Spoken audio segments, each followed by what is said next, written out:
تحد كبير تواجهه الحكومة المغربية التي يقودها رجل الأعمال النافذ عزيز أخنوش بعد إضراب وطني عام شاركت فيه المركزيات والهيئات النقابية يوم الأربعاء 5 فبراير 2025 مع تمديد ليوم إضافي لإحدى النقابات. تقول أصوات من النقابات إن نسبة نجاح الإضراب ناهزت 85%، بينما تقول الحكومة إنها لم تتجاوز 32%. يأتي الإضراب مباشرة بعد مصادقة البرلمان المغربي على مشروع مثير للجدل يخص قانون الإضراب. فلماذا ترفض النقابات هذا القانون؟ نقابة الاتحاد المغربي للشغل أكبر النقابات تمثيلية ذكرت في بيان عدة أسباب لمعارضتها هذا القانون، منها أنها ترفض مبدأ الأجرة مقابل العمل، معبرة عن اعتراضها على الاقتطاع من رواتب المضربين. كما قالت إن القانون يتضمن الكثير من العقوبات الحبسية والمادية تجاه النقابيين والمضربين والمنظمات النقابية. كما رفضت حظر الإضراب السلمي في أماكن العمل، نافية أن يكون هذا الأمر احتلالا لها أو عرقلة للعمل. أما فيما يتعلق بقانون الإضراب فهو دس السم في العسل، ففي ظاهره يبدو وكأنه يحمي الموظف ويحمي العامل ويضمن الحق في الإضراب وينظم الحق في الإضراب، لكن عند افتحاصه نجد بأنه قانون تكبيري. فكيف لقانون يحمي الموظف والعامل والأجير ويضع أمامه مجموعة من العقوبات والغرامات المالية التي تتراوح بين 20 حتى 50,000 درهم؟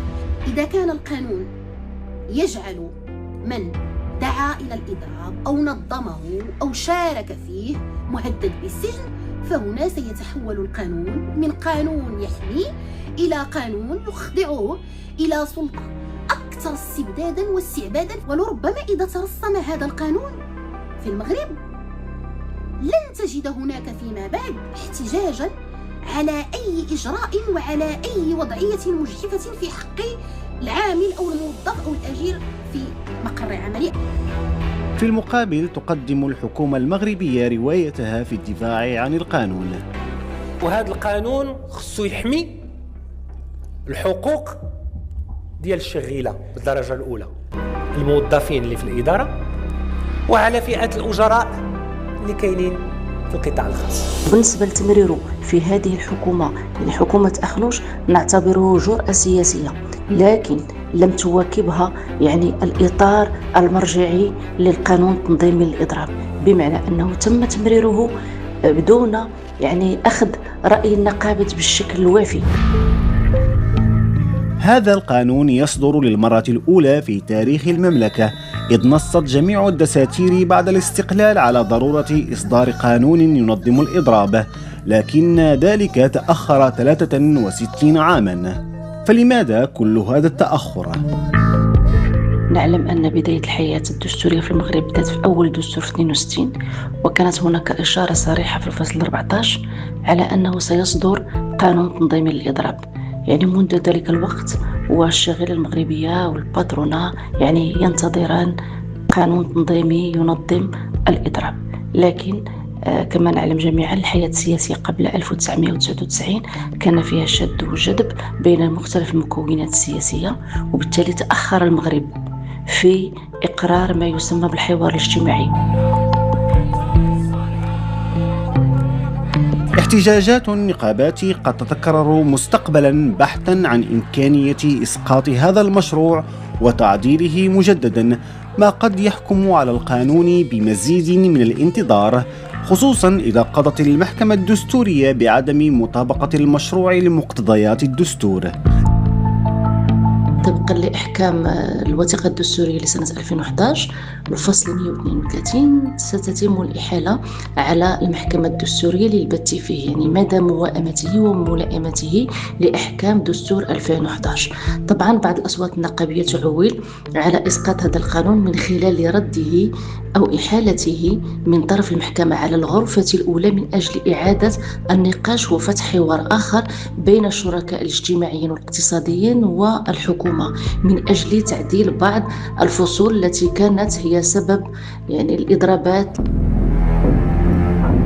لكن ليس القانون لوحده هو ما يثير حنق الكثير من الموظفين والعمال وعموم الطبقة المتوسطة في المغرب، بل كذلك موجة الغلاء التي تستشري في البلاد.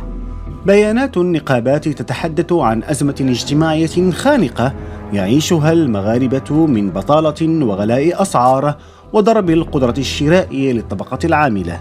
أرقام رسمية صادرة مؤخرا تشير إلى أن معدل البطالة ارتفع من 13% سنة 2023 إلى 13.3% سنة 2024، ويبلغ عدد العاطلين عن العمل حاليا حوالي 1.6 مليون، وهو ارتفاع يمس جميع الفئات العمرية. كما أن معدل الأسر التي صرحت بتدهور مستوى المعيشة عام 2024 بلغ 80.6%، بينما أكثر من 89% منها تعجز عن الادخار، وحوالي 42% من الأسر لجأت إلى المدخرات أو الاقتراض لمواجهة تكاليف المعيشة.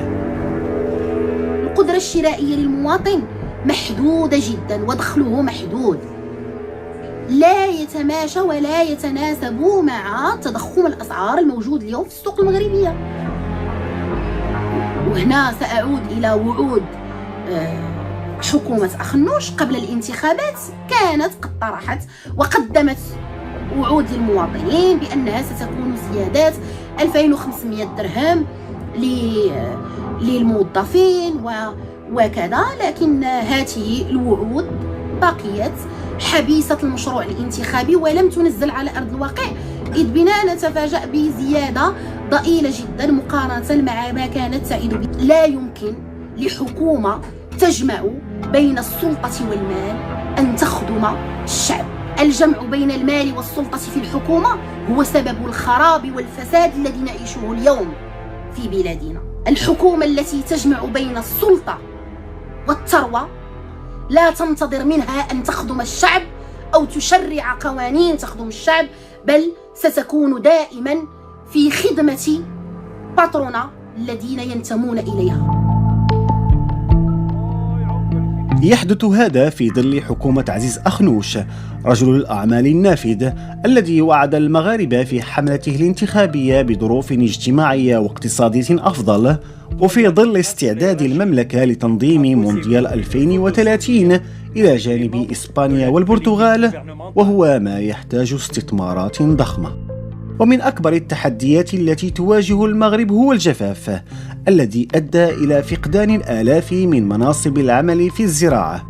لكن البلد أعلن مؤخرا عن أوراش ضخمة في تجديد البنى التحتية، كما يحقق عائدات كبيرة في قطاع صناعة السيارات والسياحة وتحويلات مغاربة العالم، مكنت من تحقيق معدلات نمو مقبولة. فهل يستطيع عزيز أخنوش أن يحقق حياة الرفاهية الموعودة في ظل التحديات الكبيرة؟